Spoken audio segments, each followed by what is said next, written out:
요한계시록 14장 14절에서부터 끝절인 20절까지의 말씀입니다. 제가 대표로 봉독합니다. 또 내가 보니 흰 구름이 있고 구름 위에 인자와 같은 이가 앉으셨는데 그 머리에는 금면류관이 있고 그 손에는 예리한 낫을 가졌더라. 또 다른 천사가 성전으로부터 나와 구름 위에 앉은 이를 향하여 큰 음성으로 외쳐 이르되 당신의 낫을 휘둘러 거두소서. 땅의 곡식이 다 익어 거둘 때가 이르렀음이니이다 하니 구름 위에 앉으신 이가 낫을 땅에 휘두르매 땅의 곡식이 거두어지니라. 또 다른 천사가 하늘에 있는 성전에서 나오는데 역시 예리한 낫을 가졌더라. 또 불을 다스리는 다른 천사가 제단으로부터 나와 예리한 낫을 가진 자를 향하여 큰 음성으로 불러 이르되 내 예리한 낫을 휘둘러 땅에 포도송이를 거두라. 그 포도가 익었느니라 하더라. 천사가 낫을 땅에 휘둘러 땅에 포도를 거두어 하나님의 진노의 큰 포도주 틀에 던지매 성 밖에서 그 틀이 밟히니 틀에서 피가 나서 말 굴레에까지 닿았고 1600 스타디온에 퍼졌더라. 아멘. 네, 오늘 본문은 곡식 추수, 대부분 이제 밀 농사를 지었기 때문에 밀 추수와 포도 추수로서 이야기로서 마지막 심판의 장면을 보여주고 있는 말씀입니다. 어떤 학자들은 밀 추수와 포도 추수를 각각의 별개의 것으로 이제 보는 해석하는 사람도 있습니다.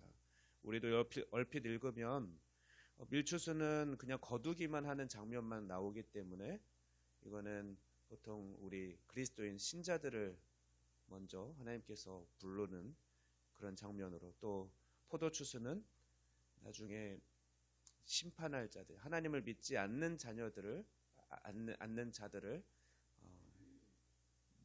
멸망시키는 그 심판의 그런 심판으로 보는, 따로따로 별개의 것으로 보는데,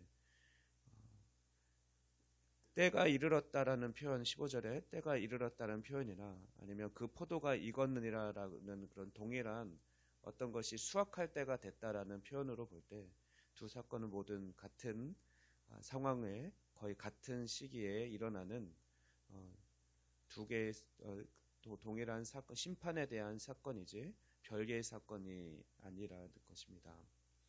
실제로 밀추수와 포도추수는 구약 성경을 보면 똑같이 하나님의 심판을 표현하는 그런 성경적인 표현 방법이었습니다. 대표적으로 요엘서 3장 12절에서 16절 말씀 보면 동일한 곡식 추수와 포도주 추수가 언급되었는데 모두 죄인을 심판하는 내용입니다. 예수님께서도 마태복음에서 알곡은 이제 추수를 한 다음에 밀추수를 하더라도 알곡은 곡간 안에 넣고 쭉정이는 불에 태워버리는, 그렇게 동일한 심판이 있는 것이죠. 모두 죄인을 심판하기 위한 심판이라는 것입니다. 요한계시록 본문 역시 동일한 대상에 대한 심판을 언급한다라고 이해하면 되겠습니다. 먼저 처음 문단 14절에서 16절 말씀은 밀추수에 대한 말씀입니다. 요한은 먼저 본 것은 인자가 구름 위에 앉아서 심판하시는 상황, 그런 모습을 보게 됩니다. 인자는 심판의 주인이신 예수님이십니다. 그것을 알 수 있는 것은 인자의 머리에 금면류관이 쓰여져 있기 때문에 그렇습니다. 그리고 인자의 손에는 날카로운 낫이 들려 있었다고 합니다. 또 이를 통해서 심판을 행하실 것이라는 것을 우리는 짐작해야 합니다. 예수님은 초림, 이 세상에 오심으로써, 성육신 하심으로써 복음의 씨앗을 뿌리는 분으로 오셨다면 이제 마지막 때에는 재림으로 하나님의 공의를 따라 심판하시는 분으로 다시 오실 것입니다. 15절 말씀 보면 14장 앞부분에서 복음을 외쳤던 새 천사와는 또 다른 천사가 등장합니다. 그래서 그 천사가 예수님께, 인자에게 추수, 심판을 하라고 그렇게 부탁을 하죠. 낫을 휘둘러 거둔다라는 것은 추수 때가 되었다라는 것을 의미합니다. 그리고 16절 말씀 보면 예수님은 천사의 부탁에 따라서 또 보고에 따라서 낫을 땅에 휘둘러 땅의 곡식을 거두십니다. 그 후에는 예수님께서 아마 본문에는 나와 있지 않지만 예수님께서 13장에서 마태복음 13장에서 말씀하셨듯이 알곡은 곳간에 죽정이는 불에 태우는 일을 하셨을 것입니다. 이제 17절부터는 포도를 추수하는 수확하는 그런 상황이 소개되고 있습니다. 그런데 이번에는 인자가 낫을 휘둘러 추수하는 것이 아니라 천사가 추수를 주도합니다. 예수님께서는 추수 때 추수꾼으로서 천사들을 동원하신다라고 말씀하셨었는데 그대로 상황이 묘사되고 있습니다. 한 천사가 날카로운 낫을 갖고 있는 것은 포도 추수가 또 역시 또한 심판을 행하는 것임을 의미합니다. 이때 제단에서 나온 다른 천사가 그 낫을 들고 있는 천사에게 낫을 휘둘러서 포도를 추수하라고 부탁을 합니다. 그 천사는 불을 다스리는 천사로 그렇게 설명되어 있고 또 그 불은 제단의 불과 관련이 있습니다. 제단에서 나온 천사이기 때문에 아마도 그 천사는 그 제단에 성도들의 신원의 기도를 모아가지고 하나님께 올려드렸고 그래서 하나님의 진노의 불을 또 땅에 쏟는 그런 장소로 우리가 생각할 수 있습니다. 그 천사는 다섯째 천사에게 포도가 익었으니 포도송이를 거두라고 부탁합니다. 포도가 익어 추수한다는 것은 성도들이 하나님께 어느 때까지 우리를 괴롭히는 그 악인들을 심판하는 것을 어느 때까지 기다리겠습니까? 우리의 그 고통을 언제 들으시고 갚아주시겠습니까? 라고 신원했던 그 간구와 연관이 있습니다.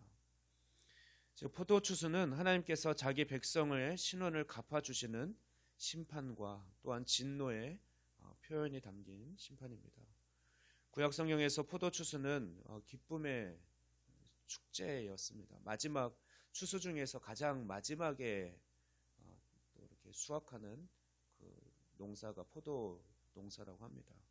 그래서 마지막으로 포도를 거두면서 그것을 즙틀에 포도즙을 짜서 그것을 마시면서 축제를 거두었는데 그러나 오늘은 본문을 읽다 보면 축제라는 느낌을 우리가 받을 수 없죠. 왜냐하면 그 포도를 수확해서 포도즙을 짰는데 19절 말씀 보면 그 포도주 틀에서 나온 것은 포도주가 아니라 피였습니다.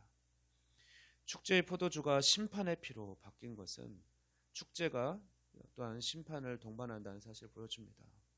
축제 이미지가 하나님의 심판 이미지와 연결되는 이 장면에서는 기쁨과 두려움이 대조와 또 구원을 행하는 중에 행해지는 심판이 강조가 되는 거죠. 한쪽에서는 사실 기뻐하고 축제가 벌어지고 한쪽에서는 이렇게 피 흘리는 심판이 있을 것을 그렇게 묘사하는 것입니다. 20절 말씀 보면 성 밖에서 그 틀이 밟힌다라고 기록하고 있습니다. 성 밖은 우리 주님이 십자가에 못 박히신 곳이고 또 예수님의 증인들이 죽임을 당한 곳입니다. 예수님을 끝까지 믿고 복음을 전한 자들이 죽임을 당한 곳을 이야기하죠. 그곳에서 그들의 피 흘린 대로 그 원수들의 피를 우리 하나님의 자녀들을 핍박했던 그들을 아마 심판하실 것입니다. 포도원은 전통적으로 이스라엘을 가리켰습니다.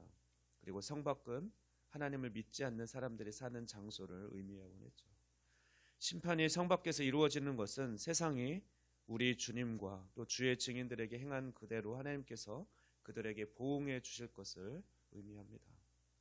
20절 말씀을 계속해서 보면 포도주의 색이 이제 피가 되어서 피색으로 변해서 그것이 성전에 있는 예루살렘 그 밖에까지 그 높이는 말굴레 높이까지 즉 말의 얼굴에 여러 가지 가죽으로 된 어떤 곱비 같은 것을 이렇게 씌우는 것을 통틀어서 그것을 말굴레라고 하는데 그 높이 대략적으로 1.5m 정도 된다고 합니다.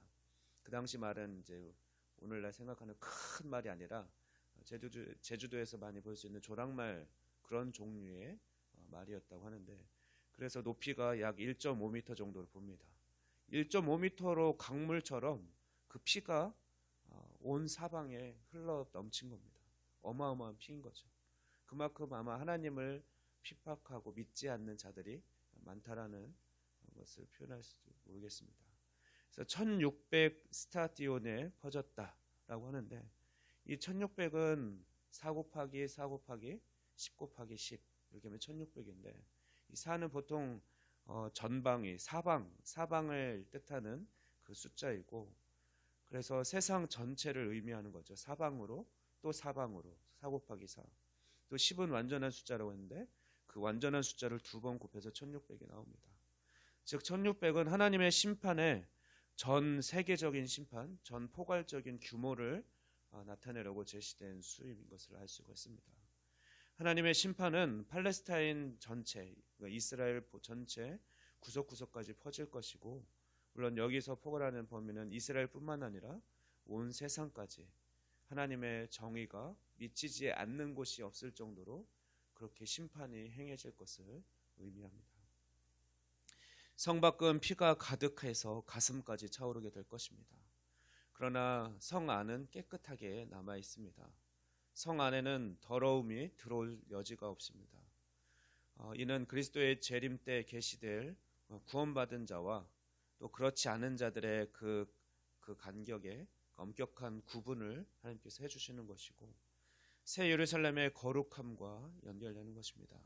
본문에는 추수가 이처럼 밀추수와 포도추수 등 두 가지로 언급된 것은 마지막 때에 하나님의 심판이 성도들을 구원하고 반대로 악인들은 심판한다라는 그런 이중적인 성격을 지녔다라는 것을 강조하는 데 목적이 있습니다. 이제 말씀을 정리합니다. 우리는 오늘 본문을 통해서 본 하나님의 그 심판 두 가지 모습을 살펴보았는데 이 이야기는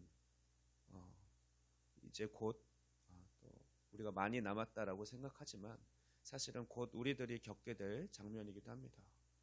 모든 사람은 하나님의 심판 앞에 설 수밖에 없습니다.